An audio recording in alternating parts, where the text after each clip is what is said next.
High dears, welcome back to my channel. എല്ലാവരും സുഖമായിട്ടിരിക്കുന്നു എന്ന് വിശ്വസിക്കുന്നു. ഞങ്ങളിവിടെ സുഖമായിട്ടിരിക്കുന്നു. അപ്പോൾ ഞങ്ങൾ അബുദാബിയിലെത്തി. അബുദാബിയിൽ ഫ്ലൈറ്റ് ലാൻഡ് ചെയ്യുവാണ് കേട്ടോ. അപ്പോൾ ഞങ്ങൾക്ക് ദുബായ് ട്രിപ്പാണെങ്കിലും ഞങ്ങൾ നേരെ വന്നത് അബുദാബിയിലേക്കാണ്. അബുദാബിയിൽ കുറച്ച് 1 ഡേ അവിടെയായിരുന്നു സ്പെൻഡ് ചെയ്തിരുന്നത്. അവിടെ കുറച്ച് കാഴ്ചകളൊക്കെ കാണാനുണ്ടായിരുന്നു. അത് കഴിഞ്ഞിട്ട് നൈറ്റിൽ ഞങ്ങൾ നേരെ ദുബായിലായിരുന്നു ഞങ്ങളുടെ ഹോട്ടൽ. അപ്പോൾ അങ്ങോട്ട് പോന്നു. പിന്നെയുള്ള കാഴ്ചകൾ ദുബായിലായിരുന്നു കേട്ടോ. അപ്പോൾ ഇന്നത്തെ ഈ വീഡിയോയിൽ കാണിക്കുന്നത് അബുദാബി കാഴ്ചകളാണ്. പിന്നെ ഒത്തിരി ഡീറ്റെയിൽഡ് ആയിട്ടൊന്നും ഞാനൊന്നും പറയുന്നില്ല, ഒന്നും ഇതാക്കുന്നില്ല. ഞാൻ അവിടെ ചെന്ന് ആ തലേദിവസം ഫുള്ള് ഉറങ്ങാത്തതിൻ്റെയോ ഫ്ലൈറ്റിൽ നിന്ന് കഴിച്ച ഫുഡ് എന്തോ എനിക്ക് പറ്റാണ്ട് വന്നിട്ട് എനിക്ക് ഭയങ്കര തലകറക്കവും ഇങ്ങനെ വോമിറ്റിംഗ് ടെൻഡൻസിയും ഒരു തലവേദനയൊക്കെ ആയിരുന്നു കേട്ടോ. അപ്പോൾ പിന്നെ എനിക്ക് ഭയങ്കര ബുദ്ധിമുട്ടായിരുന്നു. അപ്പോൾ അധികമൊന്നും എനിക്ക് ഗൈഡ് പറഞ്ഞതൊന്നും പകുതി മനസ്സിലായിട്ടും കൂടിയില്ല. അപ്പോൾ ഞങ്ങൾ നേരെ ബ്രേക്ക്ഫാസ്റ്റൊക്കെ കഴിഞ്ഞിട്ട് നേരെ പോകുന്നത് ഗ്രാൻഡ് മോസ്കിലാണ് കേട്ടോ. ഷെയ്ഖ് സെയ്ദ് ഗ്രാൻഡ് മോസ്ക് എന്നാണ് അതിൻ്റെ പേര്. അപ്പോൾ അവിടെ പോയിട്ട് ഞങ്ങൾ ഇവിടുത്തെ ഏറ്റവും വലിയൊരു മോസ്കാണ് കേട്ടോ അപ്പോൾ അതിലേക്ക് പോകുന്ന വഴിയുള്ള കാഴ്ചകളാണ് കേട്ടോ. അപ്പോൾ ഈ ഡെസേർട്ടിൽ തന്നെ ഇങ്ങനെ പൂക്കളൊക്കെ വെച്ച് പിടിപ്പിച്ച് നിറച്ച് പച്ചപ്പും ഒക്കെ കണ്ടപ്പോഴത്തേക്ക് ശരിക്കും നമ്മൾ അത്ഭുതപ്പെട്ടു പോയി. എന്ത് ഭംഗിയാണെന്നുള്ളത്. കാരണം ഞാൻ ഈ വീഡിയോ കൂടെ കാണിക്കുമ്പോൾ നിങ്ങൾക്കത് അത്രയും മനസ്സിലാവില്ല, വളരെ ചെറുതായിട്ടല്ലേ കാണിക്കുന്നുള്ളൂ. ബട്ട് അത് നേരിട്ട് കാണുമ്പോഴാണ് അതിൻ്റെ ഭംഗി ഭയങ്കരമായിട്ട് ആസ്വദിക്കുന്നത്. ശരിക്കും പറഞ്ഞു കഴിഞ്ഞാൽ ഇങ്ങനത്തെ സമയത്ത് വീഡിയോ എടുക്കേണ്ടെന്ന് തോന്നും കേട്ടോ. വീഡിയോ എടുത്തുകൊണ്ടിരിക്കുമ്പോൾ നമുക്ക് പലതും അങ്ങോട്ട് ആസ്വദിക്കാൻ പറ്റുന്നില്ല, വീഡിയോ എടുക്കുന്ന അതിലായി പോകുന്നുണ്ട്. അപ്പോൾ ഇത് നമ്മൾ മോസ്കിലെത്തി കേട്ടോ. മോസ്കിൻ്റെ അകത്തുള്ള കാഴ്ചയാണ് കണ്ടോ. ഞാൻ ഇവിടെ പോകുമ്പോൾ തട്ട വിടണം. ഞാൻ തട്ട വിട്ടിട്ടുള്ള ഫോട്ടോയാണ് കേട്ടോ ഇത്. ഫുള്ളി ലേഡീസ് ഫുള്ളി കവേർഡ് ഡ്രസ്സായിരിക്കണം തട്ട ഇടണം. ഞാൻ തട്ട ഇട്ടിട്ട് എങ്ങനെയുണ്ടെന്ന് നിങ്ങളൊന്ന് പറയണം കേട്ടോ. അപ്പോൾ ഇത് മോസ്കിൻ്റെ അകത്ത് കയറിയിട്ടുണ്ട് കേട്ടോ. ഇത് ഏറ്റവും വലിയൊരു one of the biggest mosque in the world എന്നാണ് പറയുന്നത്. എനിക്ക് തോന്നുന്നു താജ്മഹൽ കഴിഞ്ഞാൽ ഈ മോസ്ക് വരും എന്ന് തോന്നുന്നു. അങ്ങനെ എങ്ങാണ്ട് ഗൈഡ് പറഞ്ഞു കേട്ടോ. ഞാൻ പറയില്ല, കുറച്ച് എനിക്ക് ശ്രദ്ധിക്കാനൊന്നും പറ്റിയില്ല. അപ്പോൾ ഇങ്ങനെ മോസ്കിൻ്റെ അകത്ത് എല്ലാവരും ഫോറിനേഴ്സും എല്ലാവരും ഉണ്ട്. എല്ലാവർക്കും എൻട്രി അവൈലബിളാണ്. ബട്ട് ഇതാണ് ഒരു പ്രശ്നം, എല്ലാവരും ഇങ്ങനെ ഫുള്ളി കവേർഡ് ഡ്രസ്സായിരിക്കണം ലേഡീസൊക്കെ. അത് ഈവൻ ഹെയർ വരെയും കവേർഡായിട്ട് നമുക്ക് മോസ്കിൽ കയറാൻ പറ്റുള്ളൂ. പിന്നെ ഞങ്ങൾ വന്ന ടൈം എന്ന് പറയുന്നത് ഒരു 11:30 കഴിഞ്ഞു. 12 മണിക്ക് ജുമ തുടങ്ങുന്ന സമയമായിരുന്നു. മീൻസ് അന്ന് ഫ്രൈഡേയും കൂടെ ആയിരുന്നു. അപ്പോൾ പിന്നെ ഒത്തിരി നമുക്ക് അങ്ങോട്ട് എക്സ്പ്ലോർ ചെയ്യാനൊന്നും പറ്റിയില്ല. കാരണം ജുമ തുടങ്ങിക്കഴിഞ്ഞാൽ ഒരു മോസ്ക് ക്ലോസ് ചെയ്യും. അപ്പോൾ അതിൻ്റെ പുറത്തുള്ള ഭാഗങ്ങളൊക്കെ നമുക്ക് കയറാൻ പറ്റത്തുള്ളൂ. പിന്നെ ഒരുപാട് സ്ഥലത്ത് റെസ്ട്രിക്ഷൻസ് ഉണ്ടായിരുന്നു, വീഡിയോഗ്രാഫിയും ഫോട്ടോഗ്രാഫിയൊക്കെ. അപ്പോൾ നമുക്ക് കുറേയൊന്നും അങ്ങനെ കവർ ചെയ്യാനൊന്നും പറ്റിയിട്ടില്ല. അപ്പോൾ കിട്ടിയത് ഞാൻ ഇങ്ങനെ എടുത്തുവെന്നേ ഉള്ളൂ കേട്ടോ. ഇതാണ് മോസ്ക്.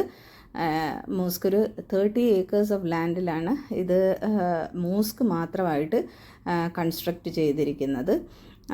10 or 14 ബില്യൺസ് എങ്ങാണ്ടാണ് ഇതിൻ്റെ കോസ്റ്റ്.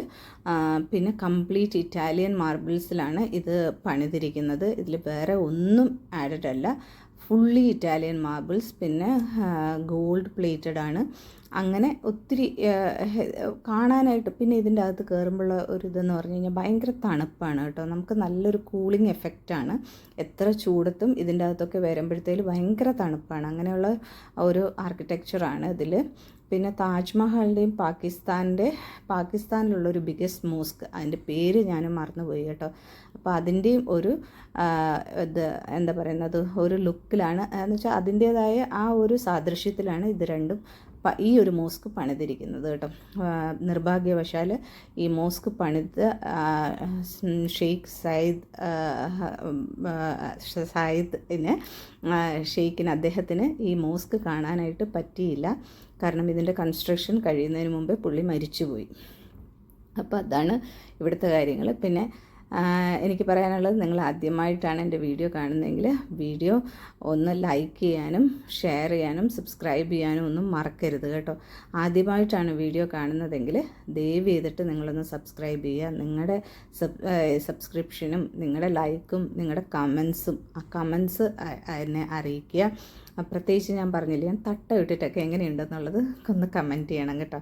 അപ്പോൾ അതൊക്കെയാണ് നമ്മുടെ ഈ ചാനൽ ഗ്രോ ചെയ്യാനായിട്ടുള്ള നിങ്ങളുടെ ഭാഗത്തു നിന്നുള്ള സപ്പോർട്ടിങ് എന്ന് പറയുന്നത്. അപ്പോൾ നിങ്ങൾ എത്ര കാണുന്നു, നിങ്ങൾ എത്ര ഇത് എന്താ പറയുന്നത് ലൈക്ക് ചെയ്യുന്നു, നിങ്ങൾ എത്ര കമൻറ്റ് ചെയ്യുന്നു എന്നതിനെ അടിസ്ഥാനമാക്കിയിട്ടാണ് വീഡിയോ ഗ്രോ ചെയ്യുന്നത്. അപ്പം നിങ്ങളുടെ ഒരു സപ്പോർട്ടും ഹെൽപ്പും ഞാൻ പ്രതീക്ഷിക്കുന്നു. അപ്പം നിങ്ങൾ ഒന്ന് സബ്സ്ക്രൈബ് ചെയ്തേക്കുക. ആദ്യമായിട്ടാണ് വീഡിയോ കാണുന്നതെങ്കിൽ സബ്സ്ക്രൈബ് ചെയ്യുന്നതിനോടൊപ്പം അടുത്തുള്ള ബെൽ ബട്ടണും കൂടി ഒന്ന് എനേബിൾ ചെയ്തേക്കുക. അപ്പം ഞാനിടുന്ന വീഡിയോസിൻ്റെ നോട്ടിഫിക്കേഷൻസ് ഒക്കെ നിങ്ങൾക്ക് ഉടനെ തന്നെ ലഭിക്കുന്നതായിരിക്കും കേട്ടോ. അപ്പം മോസ്കിൽ നിന്ന് ഇറങ്ങി ഇത് മെറീന എന്ന് പറഞ്ഞിട്ട് ഒരു ഇതാണ്. അത് ബീച്ചാണോ എന്താണെന്നുള്ളത് പുള്ളി പറഞ്ഞത് എനിക്ക് അത്രയ്ക്ക് അങ്ങോട്ട് ഓർമ്മയില്ല. അപ്പം അവിടെ പോയി അവിടെ ജസ്റ്റ് ഒന്ന് കണ്ടതിന് ശേഷം ലഞ്ചൊക്കെ കഴിഞ്ഞിട്ട് ഫെറാറി വേൾഡിൽ വന്നു. ഫെറാറി വേൾഡിൽ വന്നിട്ട് ഞങ്ങൾ ഉള്ളിലോട്ടൊന്നും കയറിയില്ല കേട്ടോ, കാരണം എല്ലാവരും ടയേർഡായിരുന്നു. അപ്പോൾ പിന്നെ അതിൻ്റെ അകത്തൊക്കെ പോയി കഴിഞ്ഞാൽ ഒത്തിരി സമയം പോകും. അപ്പോൾ ഞങ്ങൾക്ക് പിന്നെ ഒരു ടെമ്പിൾ വിസിറ്റും കൂടി ഉണ്ടായിരുന്നു. അപ്പോൾ ആ ടെമ്പിളിലോട്ടും കൂടെ ഞങ്ങൾക്ക് പോകണമെന്നുള്ളത് കൊണ്ട് ഞങ്ങൾ അതിൻ്റെ അകത്ത് അധികം സ്പെൻഡ് ചെയ്തില്ല കേട്ടോ. ഇത് ബാബ്സ് ഹിന്ദു മന്ദിർ എന്ന് പറഞ്ഞിട്ടുള്ള ടെമ്പിൾ, ഇത് അബുദാബിയിലുള്ള ഒരു ടെമ്പിളാണ്. ഒരൊറ്റ ടെമ്പിളേ ഉള്ളൂ അവിടെ. അവർ കുറച്ച് സ്പേസ് കൊടുത്തിട്ട് ഇതും അതെ വലിയ ടെമ്പിളാണ്. അപ്പോൾ മരുഭൂമിയിലെ താമര എന്നാണ് അറിയപ്പെടുന്നത്. A lotus in the desert എന്നാണ് ഇതിനെ അറിയപ്പെടുന്നത്.